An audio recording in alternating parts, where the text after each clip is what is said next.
Ya había yo pasado por aquí rumbo hacia Venezuela, pero primera vez que estoy aquí para pues dos conferencias. Estuvimos ya en la Iglesia Bíblica Bautista Maranatha de Tunja y tuvimos conferencia de la familia, y ahora aquí uniéndonos a la familia Jones para continuar con la conferencia de misiones. Un privilegio, pastor, de predicar aquí con usted y también estar con nuestro hermano Jiménez, ¿verdad? Cuando nos hizo la invitación, pues fue de gran entusiasmo para mi esposa y para mí el poder venir y tener parte en esta buena obra, conocerles, y esperamos que Dios sobre a través de las predicaciones. Hemos venido a escuchar palabra de Dios. Amén. Y dije, escuchar palabra de Dios más que escuchar al predicador, lo digo por mí, porque nosotros no venimos sino a traer el mensaje que está escrito en este libro. Yo no tengo nada que decirles si no sale de este libro, pero Dios sí tiene algo que decirnos. Así que yo quiero que empecemos a sintonizar nuestro corazón, nuestro oído, para lo que Dios quiere decirnos. Él tiene un mensaje para cada uno sin excepción. Así sean los niños aquí enfrente, así sean los visitantes que están de otras iglesias, del área local o de fuera. Cada uno, así sea usted visitante por primera vez en este día, su primer día en una iglesia, Dios tiene algo para cada uno. Así que miren, ya dejemos fuera cualquier otro afán y preocupación. Si dejó el pollo en el horno, que se queme, ¿verdad?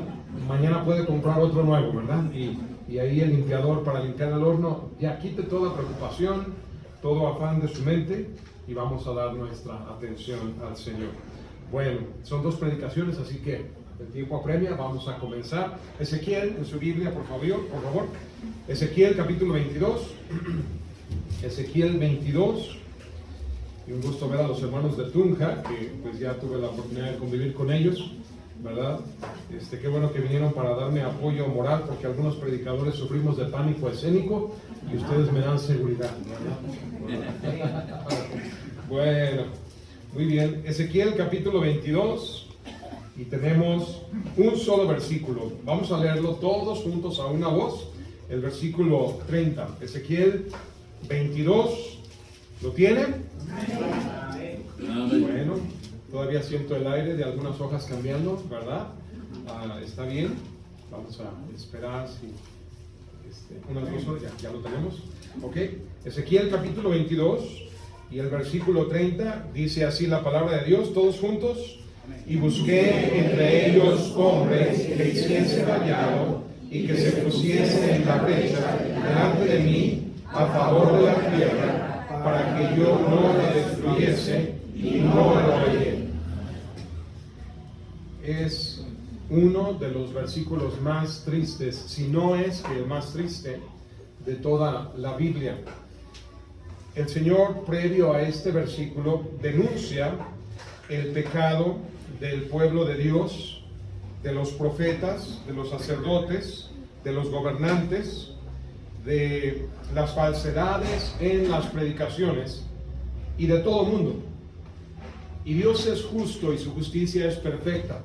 Y Él tiene que hacer justicia y derrama su ira para dar el merecido de la gente que ha pecado. Pero si nosotros personificáramos la justicia de Dios, que la justicia de Dios dice, debo destruir, debo castigar, debo nivelar el registro de la iniquidad que ha sido cometida. Pero hay otro aspecto en la persona de Dios que es la misericordia de Dios. Y si personificamos la misericordia de Dios discute con la justicia de Dios. Y la misericordia dice, vamos a darles otra oportunidad. Seguramente hay manera de lograr que se arrepientan, que no los destruyamos, que obtengan gracia, que obtengan perdón, o si tan solo se arrepienten. Pero va a ser necesario que alguien vaya, les predique, alguien se pare en la brecha, alguien haga vallado para que yo no los destruya. Es lo que está diciendo el Señor. Y termina diciendo, y no lo hallé. Y no lo hallé. Y quiero hablarle de esta noche, de que como en tiempos de Ezequiel, a lo largo de toda la historia de la humanidad, y le voy a dar algunos ejemplos, como Dios siempre busca a alguien que se pare en la brecha, alguien que haga vallado.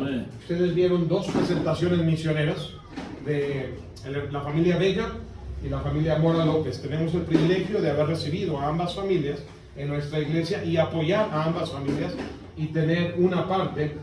No todo el mundo está dispuesto a ir, pero todos podemos ayudar. Pero lo cierto es que todos tenemos un lugar donde podemos ir. Nuestra iglesia apoya un buen número de misioneros, incluyendo a su pastor aquí, y es un gozo, es un privilegio el hacerlo.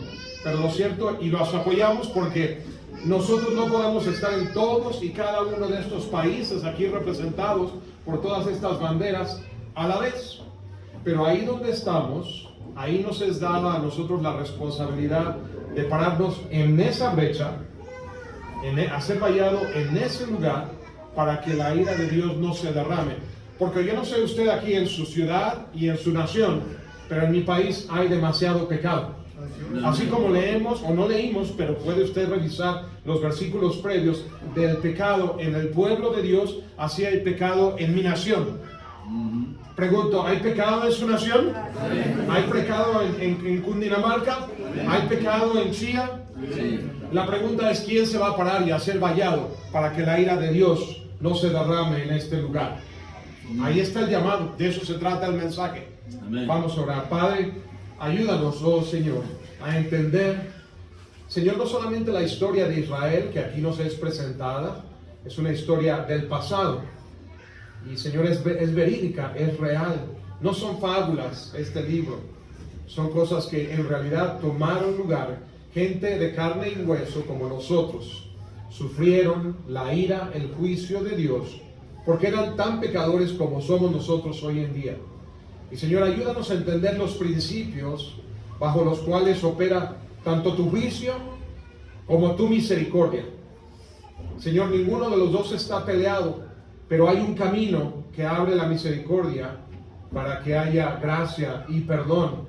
Pero se requiere alguien que responda, alguien que se pare en la brecha, alguien que haga vallado, como vimos a la familia Vega en Turquía, a la familia Mora López en Egipto, a la familia Jiménez aquí en Colombia y tantos otros que han ido a distintos lugares. El pastor Ramírez que ha venido también a Bogotá y tantos otros, Señor, que van y se paran en los lugares donde tú les has llamado. Solamente podemos pararnos en un lugar, no somos omnipresentes como tú eres, Dios, y cada uno debemos pararnos ahí donde tú nos has puesto, en el tiempo y lugar donde tú nos has dado oportunidad, Señor, de tener esta preciosa vida que tú nos has regalado.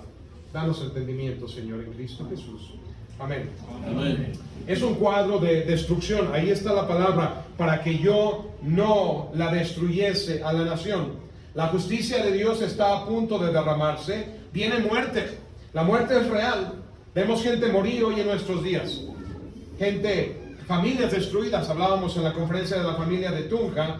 Y no solamente las familias, naciones enteras, pueblos enteros son destruidos. Y vemos ahí la ira de Dios, la destrucción de su maldad, de su pecado. Y la misericordia de Dios hace un último esfuerzo, una manera de que Dios no destruya, de que la muerte no se derrame, de que los pecadores no sean condenados. Dios ama a su pueblo y pregunta, ¿quién hay que pueda parar si tan solo hubiese un hombre, alguien? ¿Y sabe qué? Hasta si fuese una mujer, Dios espera un hombre, pero a veces hoy vivimos en un día en que el hombre se está feminizando y la mujer se está masculinizando. No es la voluntad de Dios. Amen. Pero habrá alguien que se pare. Espero que yo cuando predico algunos mensajes a veces encuentro que las primeras manos que se levantan son las manos de las mujeres. Espero que los varones tomemos verdadero valor y verdadera masculinidad de decir, heme aquí, que no sea mi esposa la que tenga que mostrarme el camino y preceder, sino yo guiarla, porque Dios me ha hecho hombre. Amén. Dios me ha hecho a mí para protegerla a ella, y claro que necesito su ayuda, ella es mi ayuda idónea, pero que no vaya ella por delante, que los hombres lideremos. Así que el mensaje es para todos, sí, principalmente para los varones. Quizás al final las mujeres puedan responder, heme aquí, Señor, envíame a mí, pero que no sean primero las mujeres. Te lo estoy diciendo de una vez. Pero como no halló a nadie, ni siquiera ni un hombre, ni tampoco ninguna mujer, ningún joven, ningún niño, nadie, que resulta, versículo 31, viene lo inevitable. Por tanto, como resultado de que nadie está dispuesto. Nos conformamos con ver que, mira, ya haya un pastor Jones, que ya haya un pastor Pérez, que ya haya un pastor Ramírez, que ya haya un pastor hermanos Jiménez, padre e hijo, haciendo equipo. Ya nos conformamos. Ay, qué bueno que ya haya alguien que se pare en la brecha y haga vallado. Pero no basta, hermanos. Este mundo tiene una población más grande que en toda la historia de la humanidad. Hemos sobrepasado 8,000 millones. Digo, no necesita usted ir personalmente, pararse y hacer vallado por los 8,000 millones de habitantes. Podemos hacer mucho a través de la obra misionera, pero ¿sabes qué? ¿Quién va a ser vallado y quién se va a parar en la brecha? De la gente de tu calle. Amén. De la gente donde tú trabajas. Del círculo de influencia donde a veces ni los pastores podemos entrar. Tú tienes una profesión y ahí donde tú trabajas, el pastor no es permitido entrar a predicar el evangelio, ¿o sí? Puede llegar el pastor con tu patrón y decirle, soy el pastor de fulano, fulana de tal, vengo a predicarle a todos sus empleados, ¿verdad que no te va a permitir?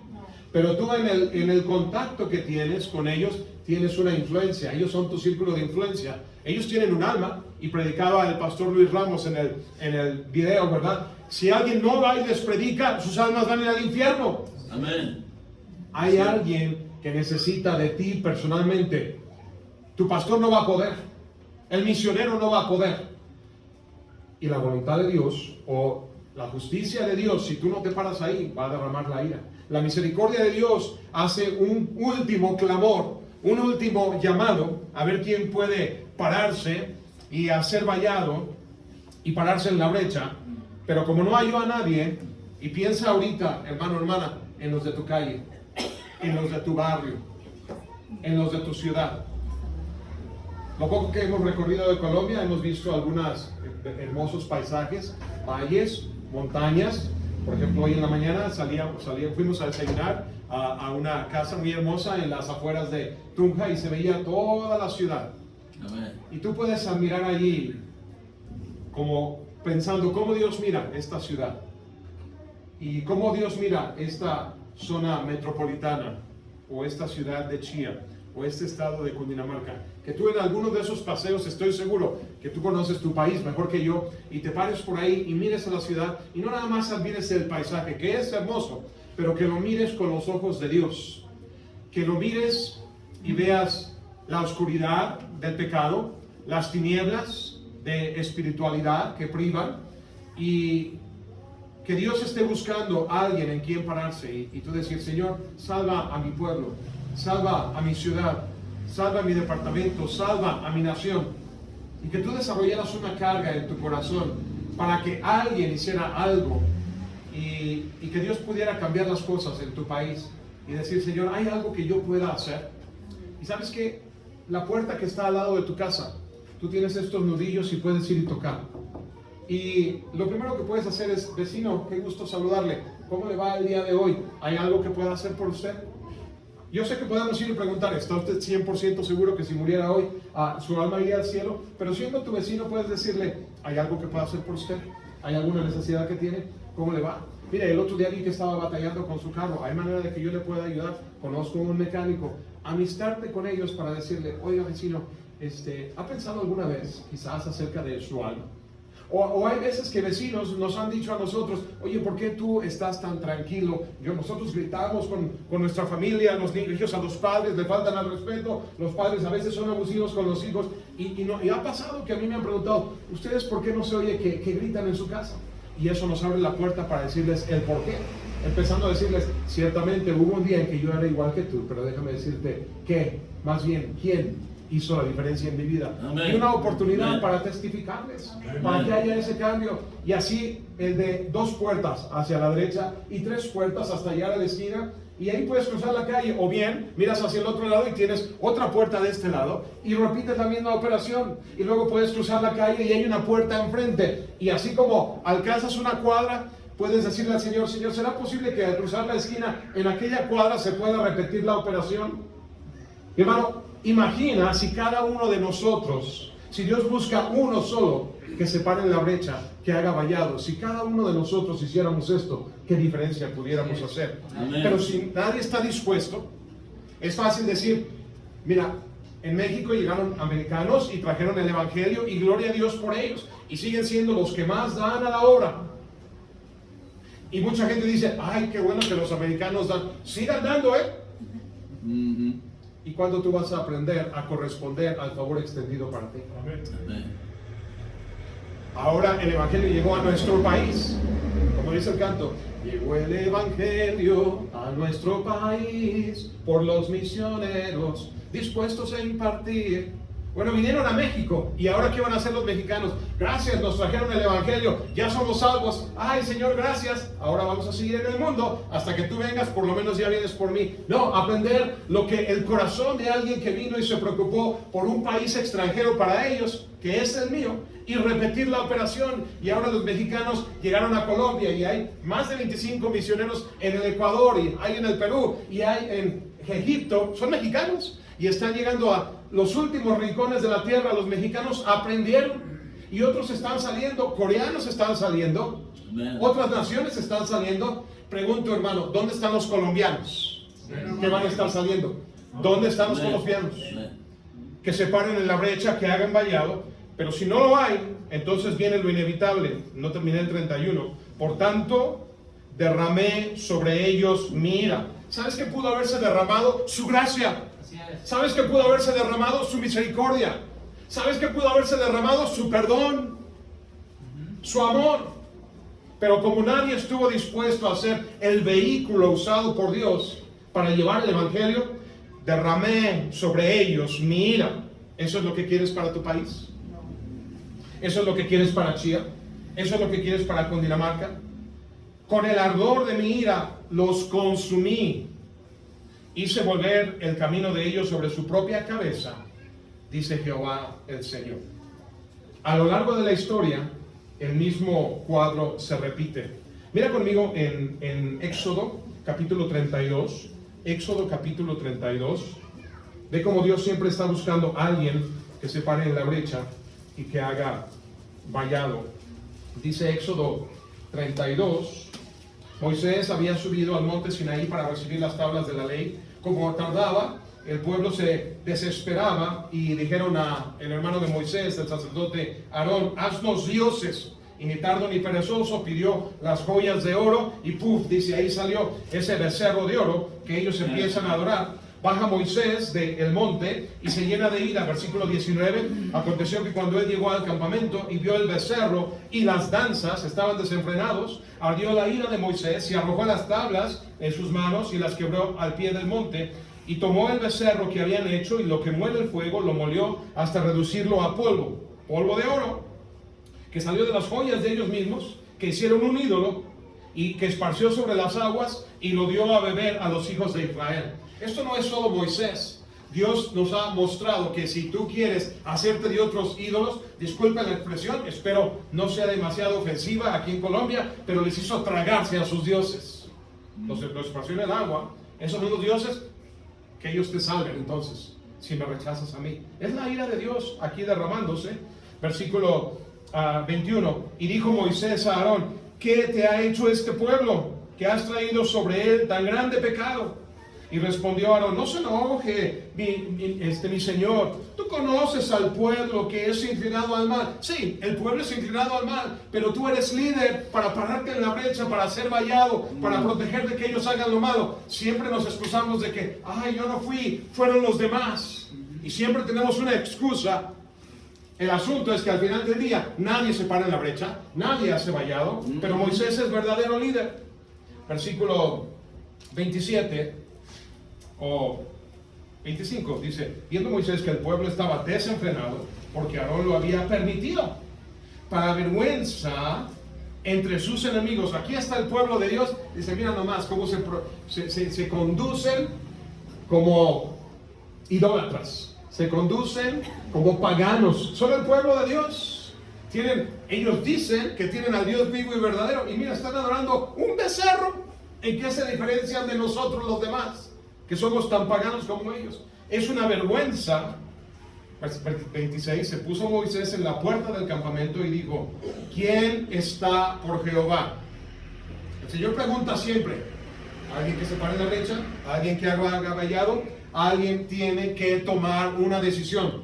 No vengas nunca a la iglesia a matar el tiempo, a pasar el tiempo, a ser entretenido, a ver si vamos a tener ahí un tintico que tomar después al final del servicio, y tómeselo.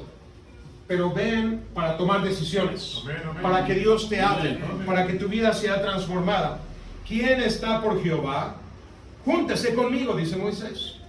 ¿Y quiénes son los que responden? Se juntó con él todos los hijos de Leví, los sacerdotes. La tribu de Leví era la tribu sacerdotal, electa por Dios para servir en el templo, o en este caso en el tabernáculo. Y él les dijo: así ha dicho Jehová, el Dios de Israel, poned cada uno su espada sobre su muslo. Cuando ya se habla de espada es porque algo bueno no va a pasar, ¿verdad? Si alguien trae un arma es porque la va a usar. ¿Y qué enemigo están ellos combatiendo? No hay ningún otro pueblo alrededor, son ellos mismos, son hermanos, son familia. Pasad y volver de puerta a puerta por el campamento, y mira lo que dice aquí, qué terribles palabras. Matad cada uno a su hermano. Todos son familia, ¿cierto? Todos son descendientes de Abraham, Isaac, Jacob. Son las 12 tribus de Israel. Son hermanos y parientes. Y en cierta manera, así como nosotros somos hermanos en Cristo, pues ellos todos son pueblo de Dios. Pero porque algunos han prevaricado, han pecado, han cometido idolatría, como ocurre hoy en día en nuestro alrededor, ¿sí o no? Va a haber muerte, va a haber justicia de Dios. Y aunque tú y yo gozamos hoy de la misericordia de Dios, dando tiempo que el evangelio siga corriendo por los misioneros y por predicadores, no dudes que la justicia de Dios un día se va a derramar, como ocurrió en Ezequiel 22 y como está a punto de ocurrir aquí también. Matad cada uno a su hermano, a su amigo y a su pariente. Y los hijos de Leví lo hicieron conforme el dicho de Moisés. Y mira, no fue chiste. Cayeron del pueblo en aquel día como 3,000 hombres. 3,000 hombres. ¿Y qué ocurre ahí? Versículo 30. Aconteció que al día siguiente dijo Moisés al pueblo: vosotros habéis cometido un gran pecado, pero yo subiré ahora a Jehová. Porque dijo, Moisés va a interceder. Moisés, ¿sabes qué va a hacer Moisés? Así como Dios buscó un hombre que se parase en la brecha y hiciese vallado en Ezequiel, Moisés se va a parar en la brecha, pero ve de qué manera lo hace. El 31, entonces volvió Moisés a Jehová y dijo: te ruego, pues este pueblo ha cometido un gran pecado, porque hicieron dioses de oro. ¿Qué es lo que Dios le ruega? Perdón, ¿qué es lo que Moisés le ruega a Dios? El 32 dice: que perdones ahora su pecado, y si no, ráeme ahora de tu libro que has escrito. ¿Sabes qué está diciendo Moisés? Salva a este pueblo, derrama misericordia en lugar de justicia, en lugar de destrucción, y si no destrucción, y si no lo vas a hacer, entonces quítame a mí de tu libro de la vida. Estoy dispuesto a perder mi propia salvación a cambio de este pueblo. Ahí hay alguien poniendo su propia vida de por medio, parándose en la brecha, haciendo vallado. ¿Oíste que decía uno de los misioneros que están en Egipto, que aún los coptos, como los musulmanes, están dispuestos a morir por su religión? Y su Dios es falso, no los oye, pero tú y yo lo sabemos. Yo he estado ahí, uno de los hombres que vieron en las imágenes es el pastor Botros Faltaos, egipcio, que está encargado de por lo menos 50 pastores que él apoya para sacar adelante la obra. Fuimos a visitar una iglesia en las afueras de El Cairo y tuvimos que ir con escolta policíaca porque fuimos a un lugar de terroristas y temía por nuestra seguridad y nos llevaron con escolta. Pero ahí están los cristianos verdaderos poniendo su vida de por medio. Saben que un día pueden morir. ¿Y qué hacemos tú y yo? A veces está un poquito la lluvia y ya con eso basta para que yo no salga para ir a la iglesia. A veces tengo un poquito de gripa, a veces me crece una uña enterrada y con eso basta para que yo no vaya. ¿Te vas a parar en la brecha y hacer vallado? Aquí vemos una buena ocasión, por eso Moisés fue gran líder usado por Dios. En tiempos de Ezequiel se buscó quien se parase en la brecha y hiciese vallado y no se halló. Gloria a Dios que Moisés estuvo dispuesto tiempo atrás. De Moisés comenzó el tiempo de los jueces, posterior a Moisés, Y hubo un juez llamado Sansón. Ahí estuve predicando en Tunja de Sansón. Y Sansón fue un juez que debía pararse en la brecha y hacer vallado en favor de su pueblo. Pero ¿qué pasó? Asediaban los filisteos y ahí estaba ese varón fuerte, poderoso, llamado Sansón, único en fortaleza, admirado y respetado. Hasta sus padres le tenían miedo porque no lo detuvieron cuando él estaba tras las filisteas. El problema es que fue un hombre arrogante.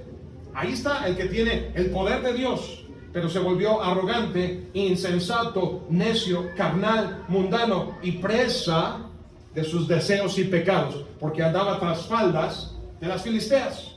Hubo una con la que se casó y luego se la quitó el suegro y luego él se vengó de los filisteos y mataron a la esposa, la quemaron junto con su casa. Y luego vino y se metió con una ramera. Y luego vino con otra llamada Dalila, que fue el acabose para él. ¿Para eso está el poder de Dios en tu vida, Sansón?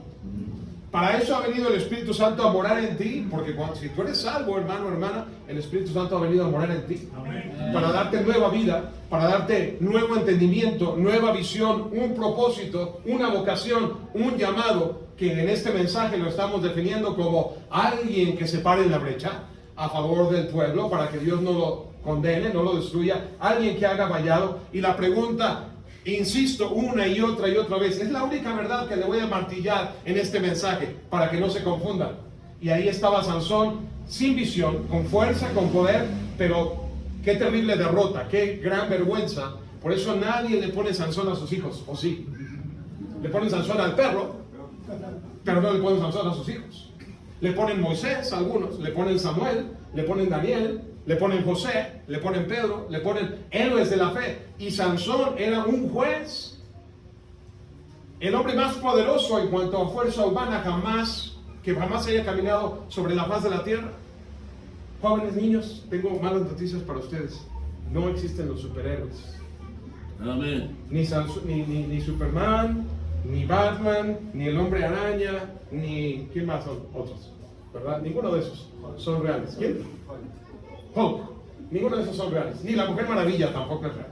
Todo eso es puro producto de la imaginación. Pero lo más cercano a un superhéroe que sí haya sido real y haya pisado la faz de la tierra es Sansón. Porque el día de su muerte, en toda la desgracia que él había caído, finalmente él reveló el poder de su fuerza. Y Dalila, que se supone que es su mujer, lo traiciona por dinero, lo vende a los filisteos. Lo primero que hacen los filisteos es le sacan los ojos y luego con esa fuerza y con ese tamaño lo ponen a dar la vuelta a la piedra del molino como si fuera un buey, un animal. Y finalmente él pide a Dios, quizás en arrepentimiento de su mal vivir, una última vez que le dé fuerza y poder. Y en aquella ocasión había 3,000 filisteos reunidos en una casa. Imagínate, 3,000 filisteos. Es un lugar tal vez 100 veces más grande que este edificio. Y él lo pudo destruir con sus propias manos. Exacto. Así. Pero, ¿cuánto más pudo haber hecho él si hubiera seguido el camino de Dios? Amén. Hermano, hermana, los dones, las aptitudes, las cualidades que Dios te da, ¿en qué los estás usando? ¿Los estás usando para propósitos temporales, mundanales, para enriquecerte? A quienes Dios les da un don de la voz y se van a cantar al mundo, a vender discos para hacer dinero, o los estás usando para Él, para sus propósitos. Después de Moisés y después del tiempo de los jueces, avanzamos unos 1200 años en la historia. ¿Y a dónde llegamos en ese viaje del tiempo? Llegamos al tiempo de Cristo. Llega el Mesías, conocemos todo su ministerio, toda su predicación, no es parte del mensaje en esta noche. Murió en la cruz, fue sepultado, resucitó, dio la gran comisión que aplica en una conferencia misionera de ir por todo el mundo. Amén. Y predicar el evangelio a toda criatura. ¿Cómo ir por todo el mundo? La obra misionera lo hace posible. No que tú y yo podamos estar por todo el mundo y predicar el evangelio a 8,000 millones. Pero sabes que si fuéramos fieles en hacer la obra, la gran comisión sí se puede cumplir. No tengo el tiempo para probárselo, pero se lo probaría por simple aritmética, que sí es posible que si todos los cristianos sobre la faz de la tierra, de todas las naciones y todas las iglesias, nos activáramos, pudiéramos enviar misioneros suficientes por todo el mundo, y eso por pura aritmética, sin nada de fe. Ahora imagínate si aplicamos la fe. Ahora imagínate si incluimos el poder de Dios, ¿cuánto más se puede lograr? Porque Dios nunca da un mandato que no se pueda cumplir. A ver si en algunos de los mensajes hubiera tiempo de darle una ilustración aritmética de que sí es posible cubrir toda la tierra. Mira, te lo compruebo con esto nada más. La Coca-Cola, ¿dónde no se vende? No se vende en Corea del Norte porque ellos la prohíben entrar. Pero si en cuanto ellos dieran luz verde a la Coca-Cola, se vendería ahí. Aquí no importa cuál sea el pueblo más remoto de Colombia, hay una Coca-Cola. Si alguien la quiere tomar, ¿cómo ellos sí pueden llevar una cosa material, una botella con un líquido lleno de azúcar, que a final de cuentas termina matándonos de diabetes, y cómo nosotros no podemos enviar el mensaje del Evangelio? Amén. Que puede llegar sí en una forma personal, individual, o puede llegar también por tantos medios de comunicación que contamos hoy. Nunca el mundo ha estado más comunicado, interconectado, como lo está hoy. Y la Coca-Cola ha llegado a lo último de la tierra, pero no el Evangelio todavía. Hay tanto que no estamos haciendo. ¿Por qué? Porque falta gente que se pare en la brecha y haga vallado. Una vez que Cristo murió, fue sepultado, resucitó, dio la gran comisión, enfatizó en Mateo, en Marcos, en Lucas, en Juan, en Hechos les dijo, pero recibiréis poder. Bueno, ellos creían, ¿ya vas a poner ahora sí el reino? Así como los otros reinos del mundo, Babilonia, medos persas, los griegos, Alejandro Magno, los romanos, el César. Ahora toca a los judíos y tú eres nuestro rey, nuestro caudillo para dominar el mundo. Cristo viene porque Él es el Rey de Reyes y Señor de Señores. Amén. Y ellos preguntaban, ¿ahora toca a los judíos ser quienes reinen en todo el mundo? Y Jesús responde, no os toca a vosotros conocer los tiempos y las razones que vuestro Padre ha puesto en su sabiduría. Él había dicho que ni siquiera los ángeles del cielo sabían el día ni la hora. Pero recibiréis poder cuando haya venido sobre vosotros el Espíritu Santo. Pregunto, hermano, ¿eres salvo? Amén. ¿Sabes que siendo salvo ha venido sobre ti el Espíritu Santo? Amén. ¿Ok? Recibiréis el Espíritu Santo y me seréis ¿qué? Testigos. No dijo, y estaréis hablando en lenguas. No dijo, estaréis trayendo a los enfermos y golpeándoles en la frente y tumbándolos. No dijo eso. Recibiréis poder, perdón, dijo, con el Espíritu Santo y me seréis ¿qué? Testigos. Un testigo habla. Un testigo mueve su boquita. Usa su aliento, da testimonio en Jerusalén, que es tu área local. ¿Sabes qué es Jerusalén para ti? Chía. Y en toda Judea. ¿Sabes qué es toda Judea para ti? Cundinamarca. En Samaria, ¿verdad? Está así como que haciendo la esfera geográfica, se va abriendo. Samaria sería para ti tu nación, y de ahí hasta lo último de la tierra. Así como Cristo ahí lo mencionó, así también tú que has recibido el Espíritu Santo tienes la misma comisión. Y verdad que reclutó a esos 12 y a otros más, y al darles el mandamiento de la gran comisión, ellos se fueron de inmediato a predicar el Evangelio por todo el mundo, ¿sí o no? No. Ay, pastor, qué bueno, somos igual de sordos, somos igual de desobedientes, de apáticos, de brazos cruzados, que los mismos 12 apóstoles, bueno, 11, porque uno ya lo había traicionado, porque no lo hicieron. En algún punto se activaron, pero les llevó como unos 14 años activarse, mientras la gente está muriendo y yendo al infierno, buscando quién se para en la brecha. No se quedaron en Jerusalén. Amén. No obedecieron de inmediato. Llegó el día en que sí se activaron, no me malinterprete, pero no lo hicieron de inmediato.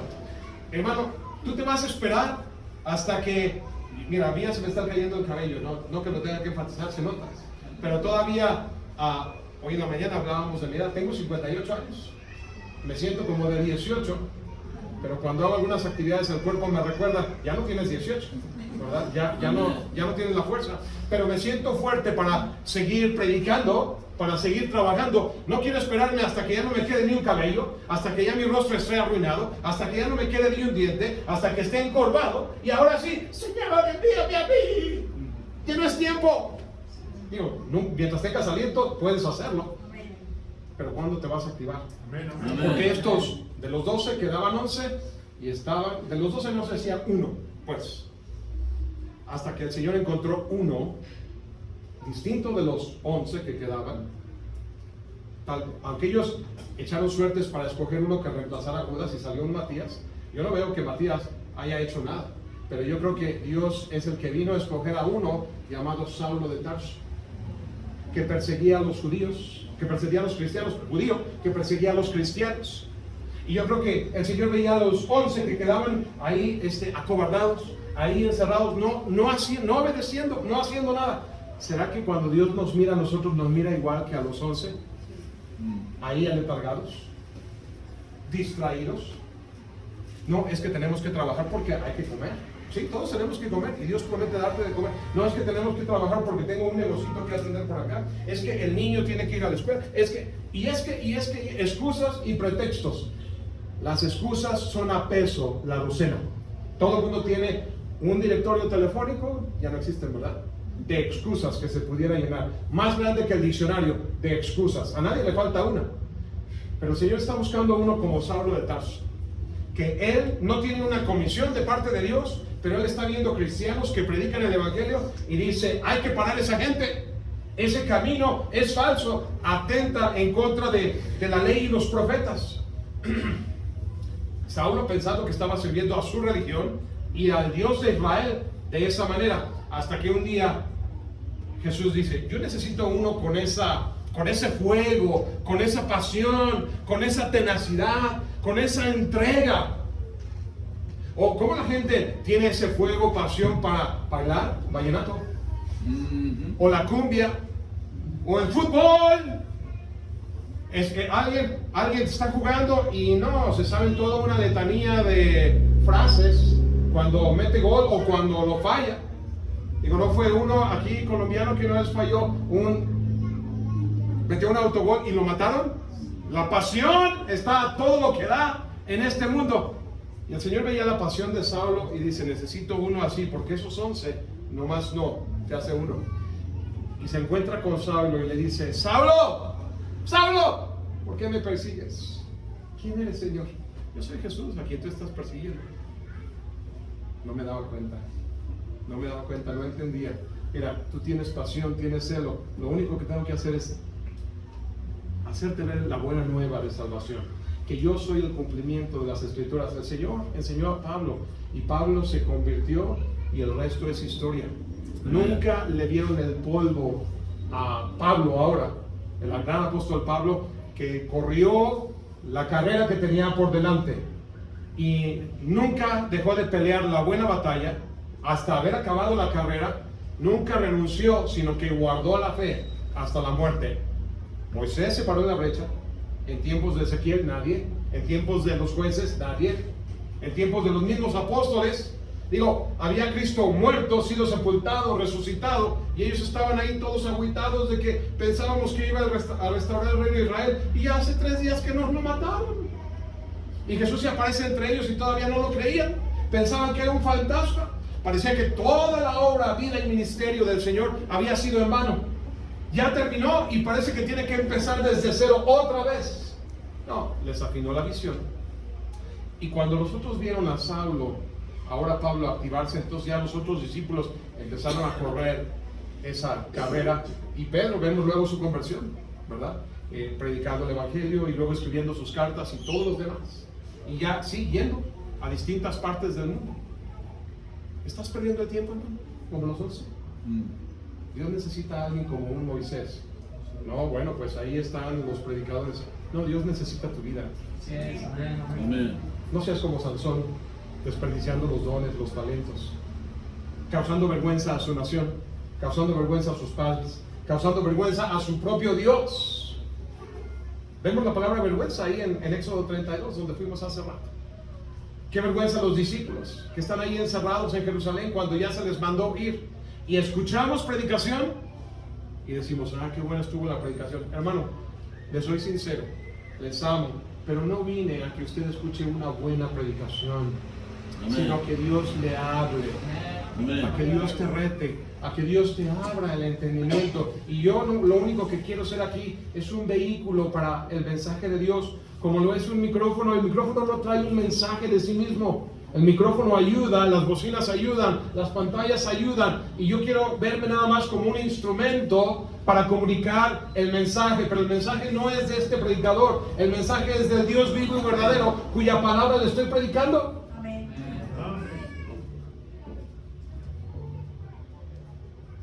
¿Quién habrá que se pare en la brecha y haga vallado? Hay un llamado del profeta Isaías ahora, que el Señor dijo: ¿quién irá por nosotros? Y cuando Isaías oyó la voz de Dios, él respondió con las famosas palabras: heme aquí, envíame a mí. ¿Sabe una cosa? Isaías no fue el primero en haber respondido ese mensaje.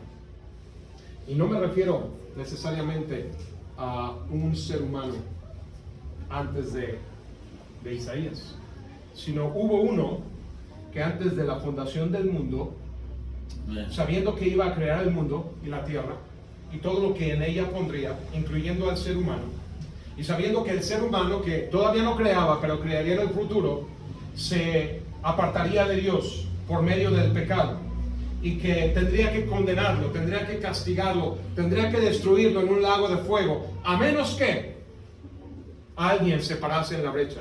Amén. Alguien hiciese vallado. Y el Hijo de Dios, en eternidad pasada, entendiendo lo que ocurriría en el futuro, él dijo: Padre mío, heme aquí, Amén. envíame a mí. Amén. Yo iré, yo tomaré el pecado de ellos sobre mí, yo iré a la cruz, yo me sacrificaré como un cordero, yo derramaré mi sangre para que ellos puedan ser perdonados, para que tu justicia no los destruya, para que no los envíes al lugar de fuego y condenación, sino para que sea tu misericordia, oh Padre, que se derrame sobre ellos. ¿No dice Filipenses 2:5 que haya pues en vosotros este sentir que hubo también en Cristo Jesús, que no se aferró a esa divinidad, a esa gloria que pertenece a Él, sino que se despojó de ella para hacerse hombre, humillándose hasta la muerte y muerte de cruz? Y habiendo cumplido en todo, fue después exaltado a lo sumo. Amén. ¿Cómo empezaba el pasaje? Haya pues en vosotros este sentir. Como hubo en Cristo, como hubo en Moisés, como no hubo en Sansón, como no hubo en principio en los 12 apóstoles, pero sí lo hubo después. Se redimieron, se tardaron, pero lo hicieron. Como hubo en el apóstol Pablo, como hubo en Ezequiel, como hubo en Isaías, como hubo en D.L. Moody, el gran predicador de la ciudad de Chicago, Amén. que dijo: el ser humano no ha visto aún todo lo que Dios puede hacer con una vida que está completamente rendida a Dios. ¿Quién va a ser ese hombre con una vida completamente rendida a Dios? Pues a él le fue dado el entender que la humanidad no lo había visto todavía. Y él dijo: pues si nadie más lo ve, por la gracia de Dios, yo seré ese hombre. ¿Y cómo respondes tú? Ay, qué bueno que D.L. Moody entendió eso, para que ya no tenga que ir yo. O tu corazón diría: Señor, que tú me reveles a mí lo que tú puedes hacer. Tal vez no igual que D.L. Moody, tal vez no igual que estos otros héroes de la fe, pero una cosa sí quisiera saber: ¿qué puedes hacer con esta vida, la mía, la que tú me has dado, si estuviera completamente rendida a tus manos? Yo quiero saber qué es lo que Dios... Y sabe una cosa, le confieso que aunque le he rendido mi vida al Señor y que estoy en sus caminos y en su voluntad y dejé todo, todavía yo mismo no sé qué es lo que Dios puede hacer con mi vida, porque siento que no está lo suficientemente rendida. Se lo digo yo como pastor, invitado conferencista, y yo siento que todavía hay mucho más que yo debiera dar de mí. Te invito a que tú también empieces a dar los primeros pasos, a rendir. Otro, ya una última ilustración y termino, otro siervo de Dios, ya no necesariamente de tiempos bíblicos, así como D.L. Moody, ha oído del ejército de salvación, Salvation Army, que comenzó con un hombre llamado Coronel William Booth en Londres, Inglaterra. Y hoy en día ellos no hacen más que pedir dinero para regalar a los pobres y regalos de Navidad y cosas de ese tipo, pero en su día de comienzo, el ejército de salvación en efecto llevaba el mensaje de salvación por muchas ciudades y por muchos países. Y se le preguntó al coronel Booth cuál había sido el secreto para la eficacia, los buenos frutos y resultados que tenía el ejército de salvación. Y él respondió: te diré cuál es el secreto. Dios tiene todo lo que hay en mí.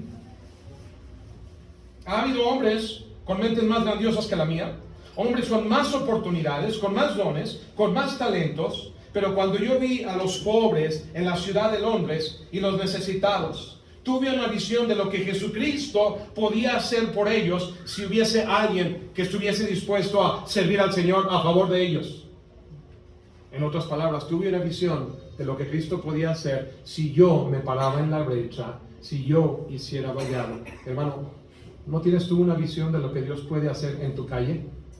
Yo sé que es muy complicado pensar en todo Colombia, o en todo Cundinamarca tal vez, o incluso en todo Chía, porque lo que he recorrido se ve demasiado grande, pero puedes poner una pausa en esa visión, no cancelarla, y decir: tal vez pueda yo empezar a ver lo que Dios puede hacer por los necesitados, y todo pecador está necesitado por los que están en mi calle, en mi cuadra, en mi barrio. Y decidió el coronel Booth en ese momento que si algo se había logrado, o explicó que si algo se había logrado, es porque Dios iba a tener toda la adoración de su corazón, todo el poder de su voluntad y toda la influencia que él tenía en su vida. Es decir, todos sus recursos no los iba a desperdiciar como Sansón en faldas, en pleitos personales, en cosas temporales. Le voy a dar mi todo a mi Dios, porque no hay nadie mejor a quien rendirle tu vida. Amén. Amén. ¿Puedes tener una visión? Dios solo quiere tu vida. Y muchos dirán: pues no quiere casi nada. ¿De veras crees que tu vida es tan grandota? Nuestra vida es insignificante en comparación con 8,000 millones de habitantes, y más insignificante si te la quedas tú para ti mismo o para tus mezquinos propósitos. Si hay algo que tu vida pueda contar para hacer, es si se la das al Señor. Pregunto, hermano, ¿habrá sido en vano la inversión de Cristo? Parecía en vano cuando Él murió, fue sepultado, resucitó, y los discípulos vienen las mujeres y les dicen que la tumba está vacía, y las tildaban de locas, no les creían, y Jesús ya les había dicho que iba a hacer esa obra, y no lo creían. ¿Habrá sido en vano? Los discípulos se activaron, Pablo se activó, y han creado una cadena, empezando con todos los creyentes verdaderos, desde aquellos días y aquellas tierras, a lo largo de los siglos y a lo largo de naciones, continentes, mares, para que el Evangelio llegue a nuestro continente, a nuestro país, por los misioneros. Eslabones, cadena tras cadena, cadena, alguien escuchando un mensaje, alguien escuchando el Evangelio.